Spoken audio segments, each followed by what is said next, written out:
नमस्कार मैत्रिणींनो, आज मी तुमच्यासोबत भज्यांची भाजी कशी बनवतात ती शेअर करीत आहे. तर साहित्य समजून घ्या मैत्रिणींनो. तर हे असे दोन कांदे कापलेले आहेत मी, हे कापलेले आहेत आणि त्याच्यासाठी मी भज्या अशा तळून घेतल्या छोटे छोटे छोटे छोटे थोडेसे कमी कांदे टाकून असं छोटासा एक कांदा कापून आणि मग असे छोटे छोटे भजे तळून घेतलेले आहेत. असे एक वाटी पाऊण वाटी आहेत ते. नंतर त्याच्यासाठी चटणी लागणार आहे, लसूण, ही थोडीशी अर्धी हिरवी मिरची, थोडा कढीपत्ता, हिंग, थोडासा हळद, धणे कूट आहे आणि थोडंसं खोबऱ्याचं कूट आहे आणि अर्धा चमचा मॅगी मसाला. हे असे मॅगी मसाल्याच्या पुड्या मिळतात, 5-5 रुपयाला या पुड्या मिळतात. असं एक पुडी अशी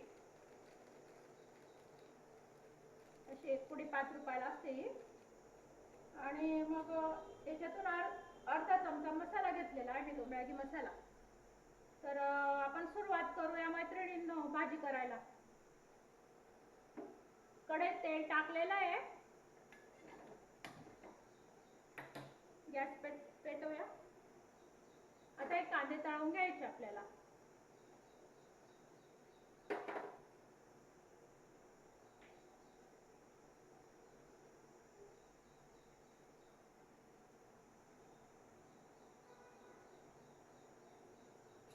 कांदे टाकूया तळायला.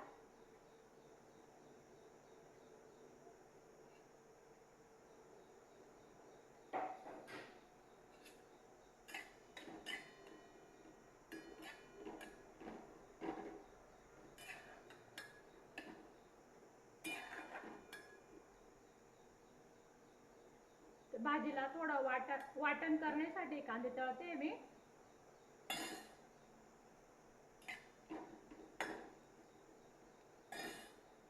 लांब आकाराचे कांदे कापलेत.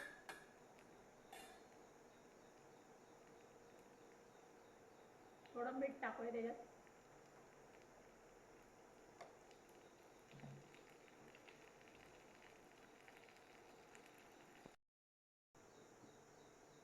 कांदे अशा पद्धतीने तळून घ्यायचे. थोडे ब्राऊन झाले का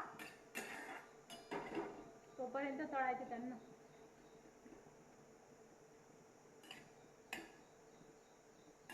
नंतर खोबरं पण टाकून द्यायचं.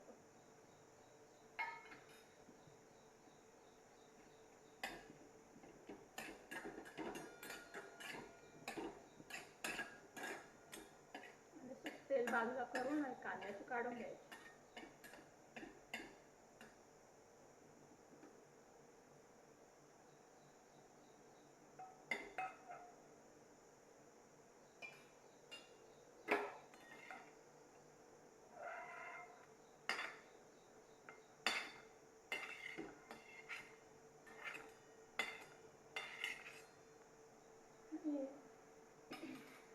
मिक्सरला टाकून द्यायचं दळायला. थोडं थंड होऊ द्यायचं मग दळायचं याला. याच्यात थोडीशी हळद टाकून द्यायची, पाव चमचा हळद. नंतर लसूण 10-12 पाकळ्या लसूणच्या एवढे टाकून द्यायच्या. नंतर धण्याचं कूट आहे, अर्धा-पाऊण चमचा टाकून द्यायचं.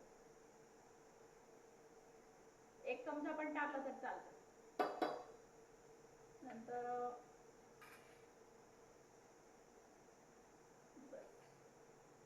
चटणी पण टाकून द्यायची.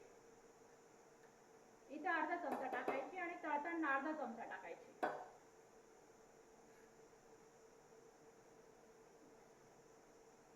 आणि हे तळून घ्यायचं मिक्सरला. थोडंसं पाणी टाकायचं.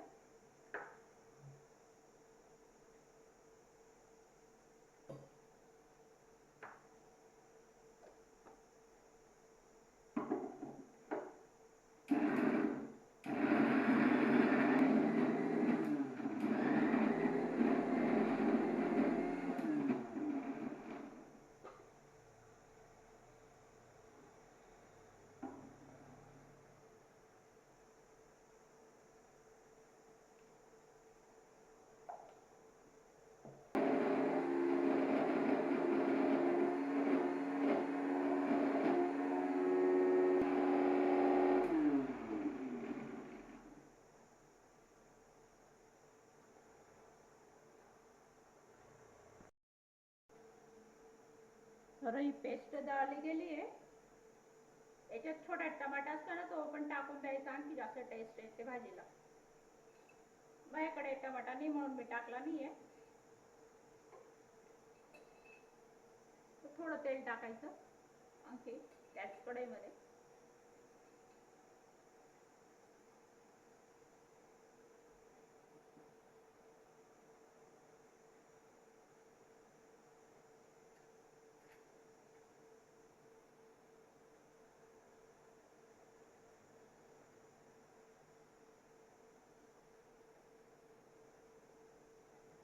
तेल तापल्यावर थोडंसं जिरं टाकायचं.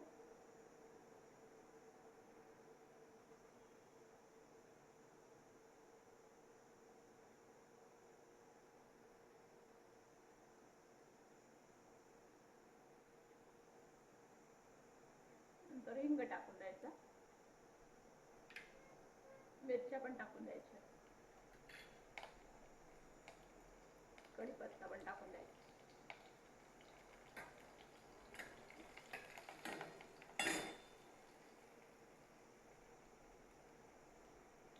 आणि दळलेली पेस्ट टाकून द्यायची.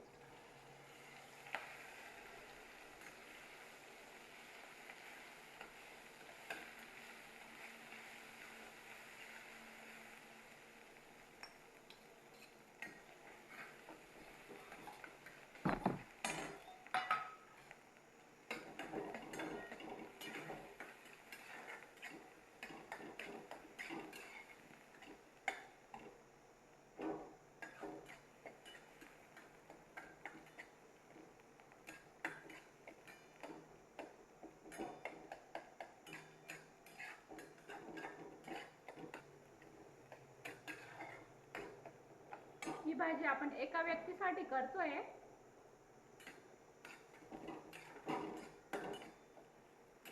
एक जणाला किती लागते तेवढीच करतोय आपण.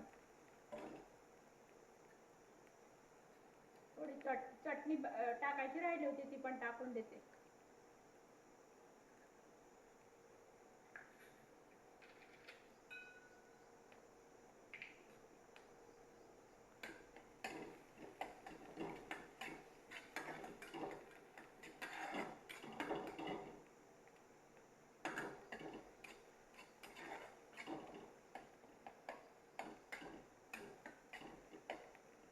तेल सुटत तोपर्यंत त्याला तळून घ्यायचं मसाल्याला, हे पेस्टला.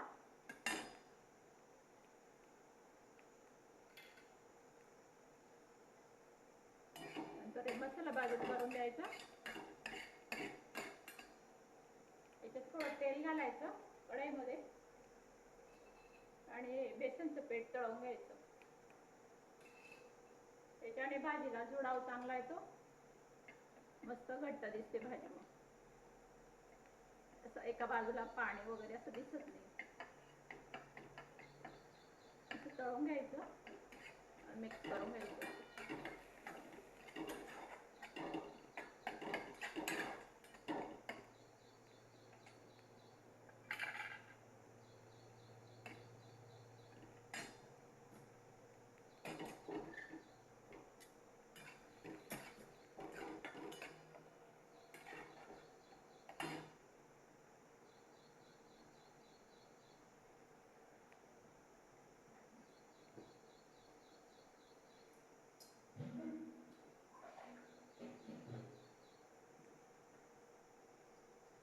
भाजीला टाकण्यासाठी गरम पाणी करायला ठेवून द्यायचं.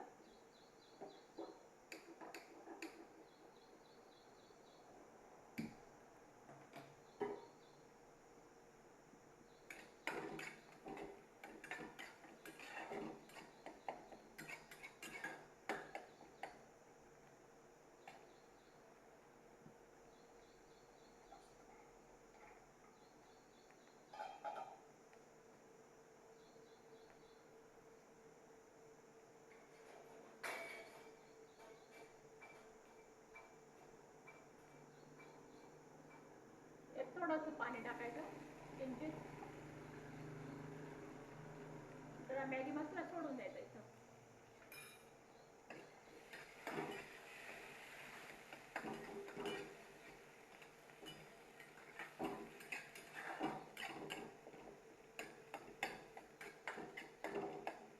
सगळं मिक्स करून घ्यायचं आणि थोडं झाकण ठेवून द्यायचं. मंद आचच राहू द्यायची, मंद आच करून द्यायची.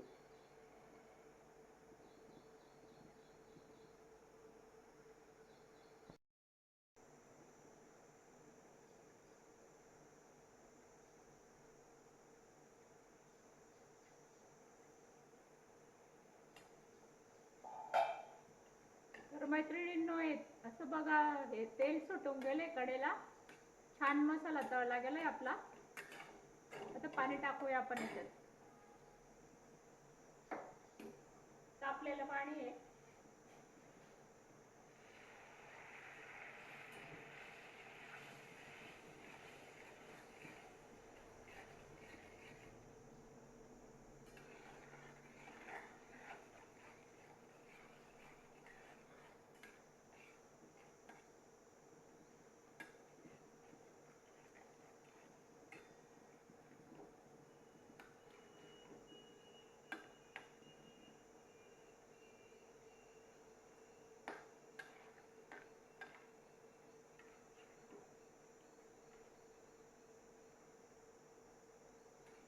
नंतर भज्या पण शोषून घेतात पाणी, त्याच्यासाठी आणखी एक्स्ट्रा टाकून द्यायचं. एवढं गॅस फुल करून द्यायचा. सार उकळला का मग मंद आचेवर करून द्यायचं.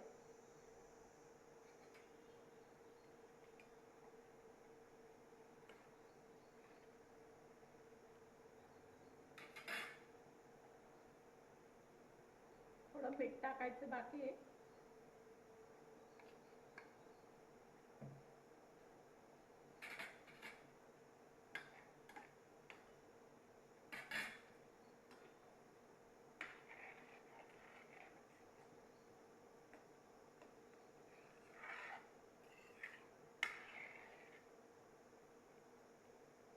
तुमच्याकडे जर मॅगी मसाला नसला ना, कोणताही मसाला टाकला तरी चालेल.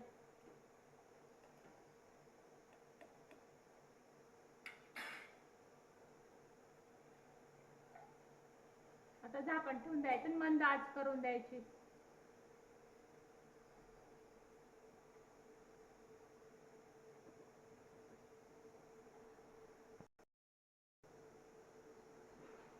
तर मैत्रिणींनो, हा सार उकळून गेलेला आहे 5-7 मिनिटं.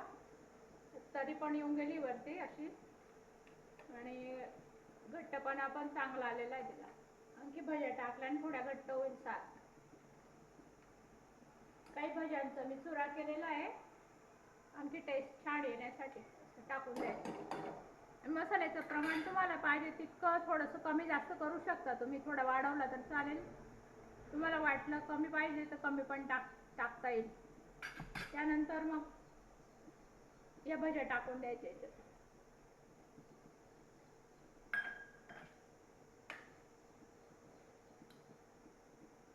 आणि 2-3 मिनिटं अजून झाकण ठेवून उकळू द्यायचं. बस झाली मग भाजी तयार.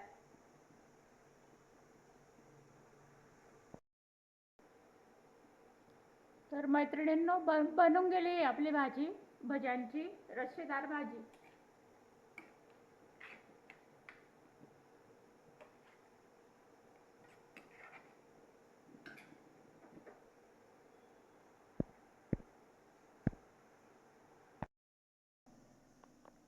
तर मैत्रिणींनो, कशी वाटली माझी रेसिपी? आवडल्यास स्वादिष्ट रेसिपी ऐश्वर्या किचनला सबस्क्राईब करा. थँक्यू. भेटूया पुढच्या अशाच नवीन रेसिपी सोबत. बाय.